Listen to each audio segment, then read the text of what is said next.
আসসালামু আলাইকুম। সুপ্রিয় বন্ধুগণ, আজকেও আমি আপনাদের সাথে একটা গুরুত্বপূর্ণ বিষয় শেয়ার করব। বিষয়টা হলো অল্প টাকা উপার্জন করে আমরা কিভাবে সঞ্চয় করব। আমাদের প্রত্যেকেই কোনো না কোনো কাজের সাথে অ্যাসোসিয়েট রয়েছে।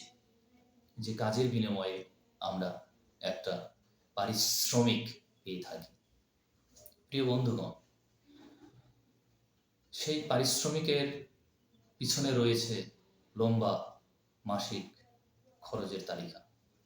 এই খরচ পূরণ করার পরেও আমাদের অবশ্যই প্রতি মাসে মিনিমাম একটা অর্থ সঞ্চয় করে রাখতে হবে আমাদের বেটারমেন্ট ফর ফিউচার বিল্ড আপের জন্য।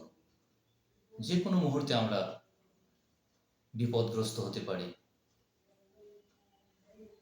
তখন যেন আমাদের ওই সঞ্চয়কৃত টাকা বিপদে সহায়তা আসে, কাজে আসে।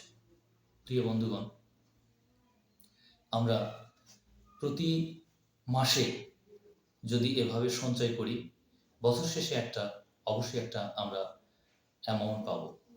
এভাবে দেখবেন ৫ বছর যদি আমি একটা অর্থ জমা করতে পারি, বিগ একটা অ্যামাউন্ট হবে।